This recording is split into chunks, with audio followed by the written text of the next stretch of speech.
Good evening, everyone. Time for episode 29 of The Last Admiral. It's Friday, February 25th, 2022. I'm going to take up where we left off between 232 and page 233. Okay, let's back up a little to overlap what we read last time. Okay. We know Vlad and Derek are in deep trouble. It was then that an eerie bluish light began to shine from the meandering tunnel from whence they had come. The caretakers understood it to be a good omen, the call of their dark deity, and they were emboldened. Growing brighter by the moment, it revealed the colors of the volcanic hall, as well as the true nature of their enemy's visage. "I rather like them better," Derek observed. "In the dark." "It has been an honor, brother." However, miraculously the light brought with it the sound, the melody of a hearty tenor that seemed familiar to them. "No," Vlad cried. "It cannot be." "Close your left eyes, boys," the voice sang. "Close your left eyes, for daylight comes." And that's, of course, a tactic used by modern soldiers in night fighting. Okay, continuing on. A brilliant light, so very bright that all opened eyes there were, for the moment, blinded, gleamed forth from the southeastern passageway.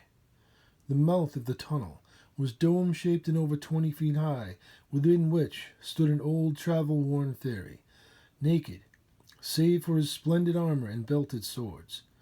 Running his fingers through his tattered beard, he scowled in disgust.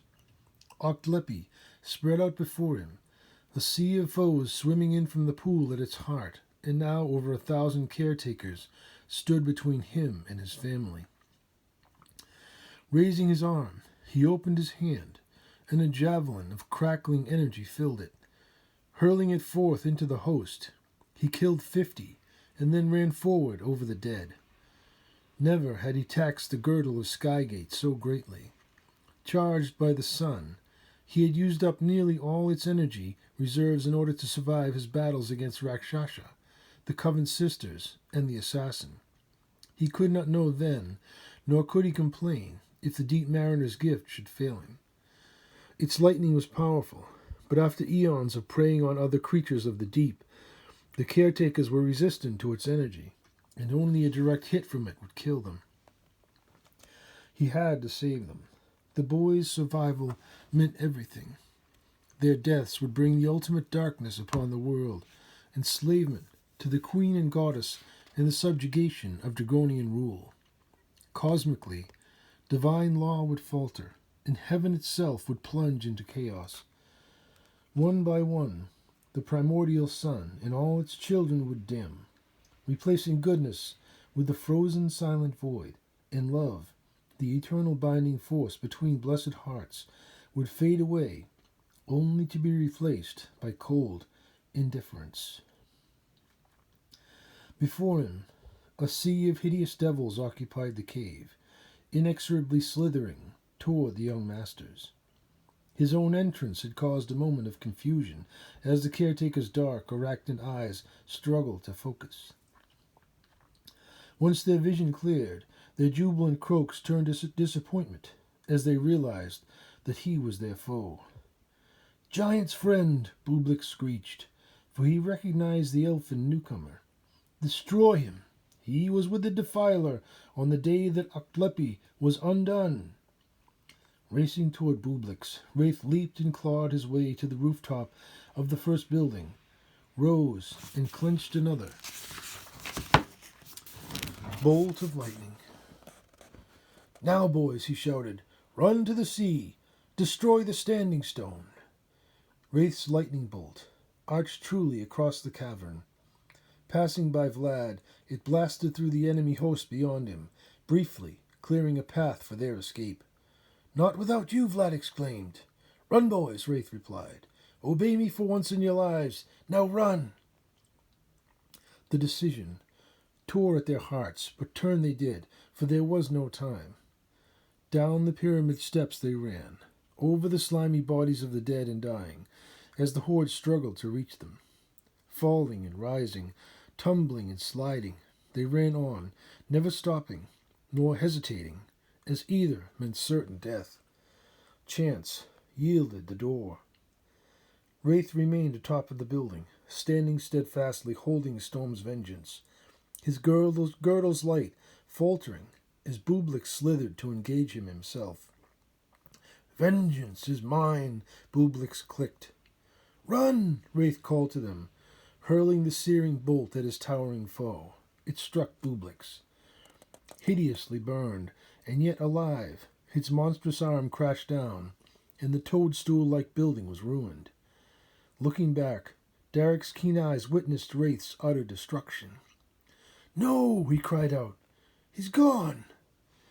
Grabbing him around the waist, Vlad hurled him toward the door. "We must go!" They raced away, with the enemy hard on their heels. The passage widened and then split around a hand-chiseled stony support pillar. Beyond it was an intersection with a wide tunnel turning southeast, another northeast, and a third northwest.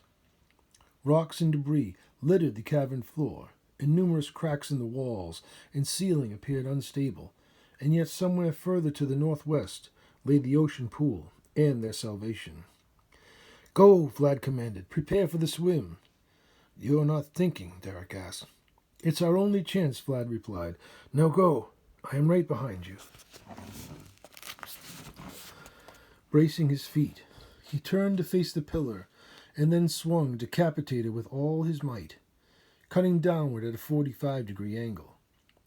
Feeling no resistance, its blade passed clean through. Caretakers hissed in the hall beyond it as he considered another cut, but the stone began to grind, straining, as molars locked too tightly together do. Violently, the ceiling split in a multitude of cracks resembling a spider's web, as a million tons of rock above it came to bear upon it. Enemies poured into the space as he retreated. Sprinting away from them, he raced towards Derek's guiding voice. The mountain roared in anger, tumultuously caving in. Falling boulders pursued him as they yet crushed his foes behind him. Returning Shimpa Gruel to his sheath in mid-stride, he plunged into the pool, dust and debris raining down on them as the cave-in ensued. Still gasping from the endless exertion, Derek struggled to tread water near the back of the pool. "The tunnel leads down here."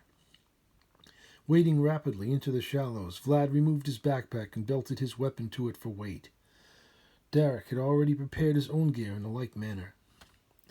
Cut and bruised almost everywhere, they paused as long as they dared, repeatedly taking deep breaths in preparation for the long swim. "Dad told me once that this passage nearly killed him. Don't give up, no matter what." Derek only nodded, continuing to breathe. They had no other alternative anyway, as the tunnel behind them was quickly disintegrating and threatening to do the same to their escape. "After you," Derek urged. The underwater sounds of close crashing stones were utterly deafening as they plunged in and swam into an even greater darkness. Vlad felt no clear current, no force of water to navigate by, nor any senses left to them of up or down, save for what clues the sinking weight of their equipment revealed. If they turned wrongly, changing direction, then they would die. If their last strained gulps of air failed to support them, then they too would die. 50 feet, 100, and still the tunnel seemed unending. Their desire to breathe crept in, ever waxing in its urgency. Let out a little air, suck the remainder back down, swim on, and swim. They both began to hear it then.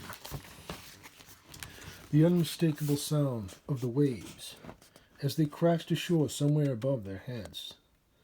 And yet it meant that they were merely halfway, and nothing more. The heat from their bodies was then the only source of light for their straining eyes. Now their world appeared only in reddish-orange hues and black expanses of temperatures unchanging.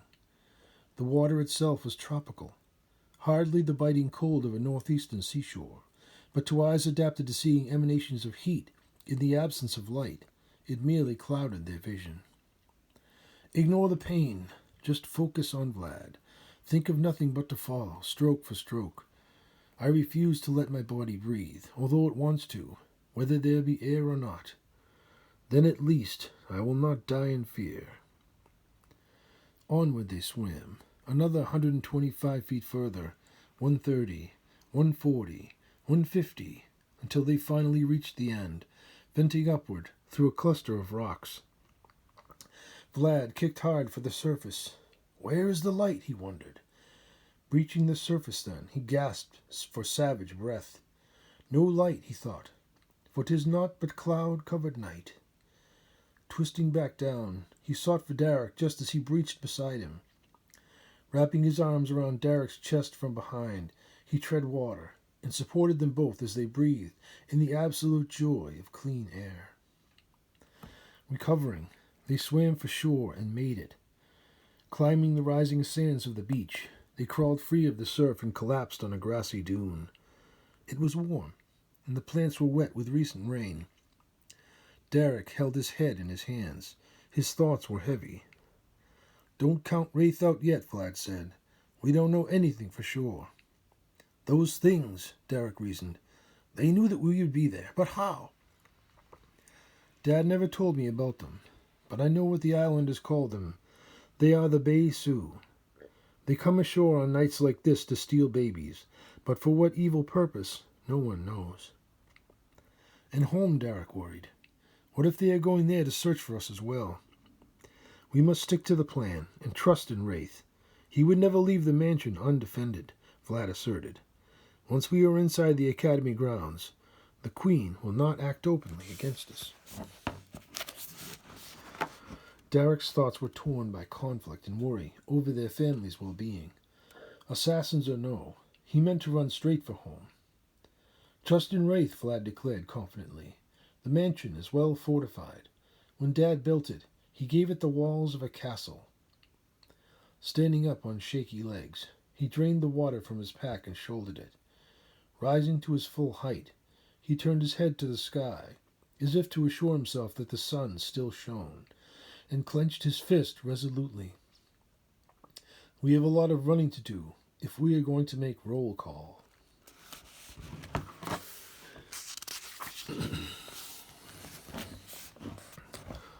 Virtorior. Bublix's talons crashed down, but Wraith was no longer there.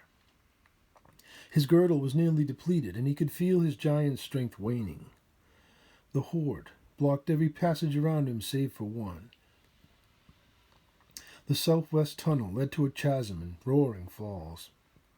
Many years ago, they had reasoned that it must lead to the sea, but he was not so sure. If he stayed where he was and fought, then he would surely die. If he leaped into the falls, then he would deny the caretakers their prize, but he would most likely die. Looking back, Bublix shattered the coral dwelling that stood between them and slithered forward. It was then that he remembered the words of the laughing witch. Choose doom and live. Leap for salvation, and you shall breathe nevermore. Smiling at the thought of it, he saluted with rapier in hand. Turning about, he sheathed his sword and ran hard for the falls. Without looking back, he leaped over the precipice, tucked into a tight ball, and dove into the maelstrom.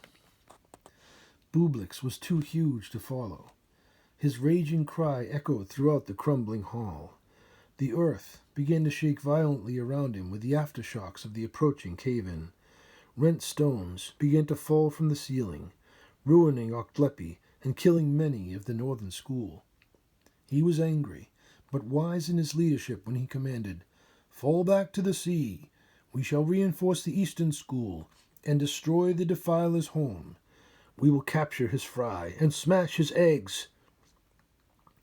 Back through the cavern's pool and into the shaft that connected Oktlepi to a huge undersea vent they poured, many among them claimed by crashing stones, but most escaping, vastly more angry and purposeful than they ever were before. The waterfall sucked Wraith down, and so frothy were its waves that for a time, even without the dwindling magic of his girdle, he could still breathe. He fell for some time, and if indeed the river did lead to the sea, then he was now so deep that he would never surface alive.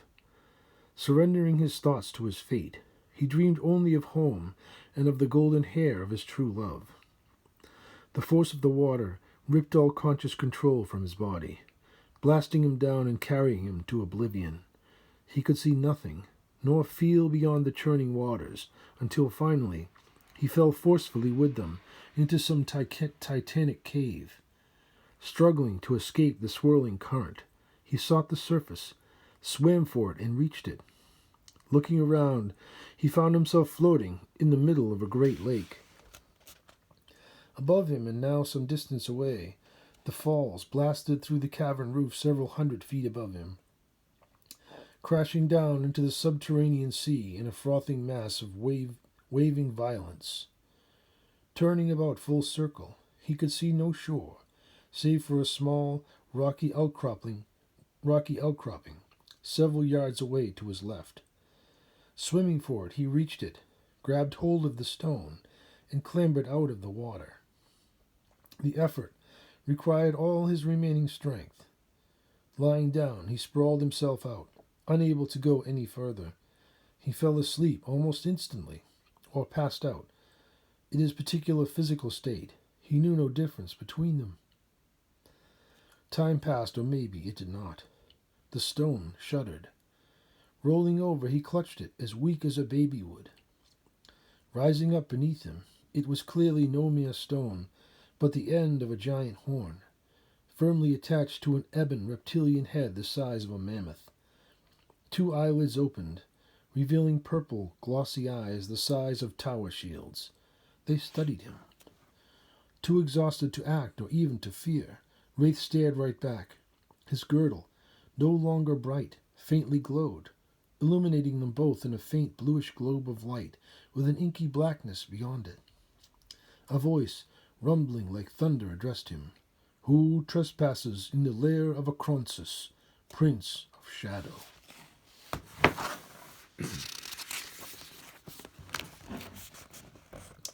Wraith could barely speak. So weak and worn was his voice, but from somewhere deep within he found strength enough. "I mean no offense, lordly dragon. I am Wraith Virtorior, Grand Master of Thieves, and Guild Master of the House of Oki." "Ha, ha, ha!" Acronsis heartily laughed. "Your light offends me, Grand Master, but I am curious.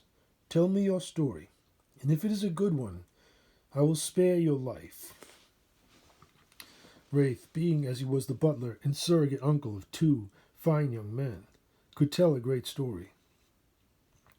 Knowing well that Acronsis would likely sense any lies that he might tell, he started at the beginning and told him the whole truth, as he understood it, knowing that he would most likely die here anyway. The truth, indeed, was so fantastic anyway that Acronsis would certainly not believe him. Resigned to his own fate, he narrated. "It all started many years ago, when the Queen's ambitions grew beyond our city of Eternus Nox, and she sought to rule the world. At that time, our power in Underearth was greater than most, but it was far from absolute. My family believed that her lust for power would again bring about the downfall of the Dark Alfar, and so we opposed her. Foolishly, we believed that the Parliament would see the wisdom of our point of view, but greed and the lust for power consumed them. Her promises of ascension and dominion over all seemed somehow attainable to them. We underestimated her determination and her power. Mercilessly, she hunted down and destroyed my people until only I remain. If not for the benevolent hands of my protector, Aklon, I too would have met some terrible end. But it is a long story, and I do not want to bore you. I have lived down here for 1,200 years with no one to talk to," Acronsis declared. "I've got time." "Well," Wraith replied while thinking aloud, "where should I begin? Ah, yes, My family was my guild, both by blood and sworn pact. We were rogues in a world where thieving held no honor. Most of our businesses were legitimate. We dealt in mercantile goods, imported fabrics, beverages, and livestock. Occasionally, they needed our services in order to acquire secret information, do covert investigations, or to procure desired items. It was for these acts that the very people who had used our services for centuries prosecuted us. When it first started, one of my operators went missing, and then another died of poisoning. Little did I know that it was just the beginning.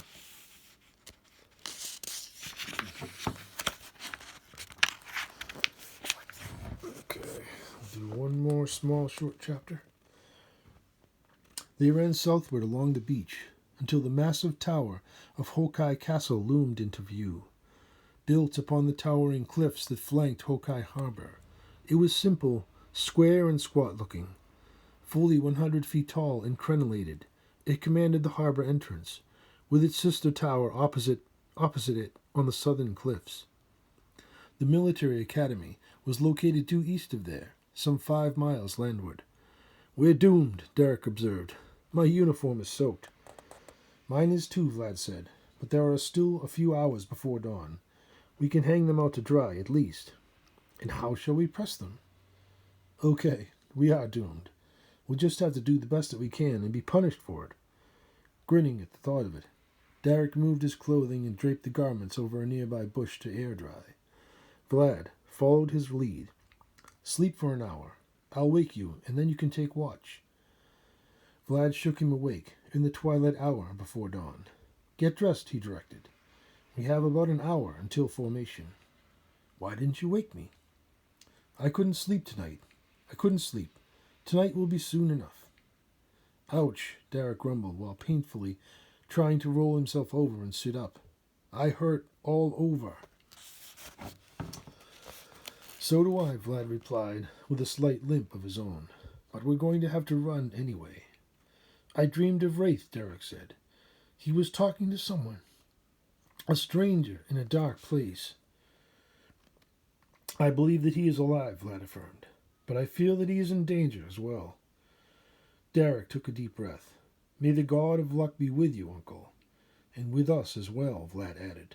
"Our uniforms are wrinkled beyond belief, and we both look like we've been in a boxing match with porcupines." "This will be an interesting morning." Once they were packed and ready, they set off at a trot. Okay, so next time we'll begin with the chapter entitled Changsun at the top of 244. Thank you and have a great night.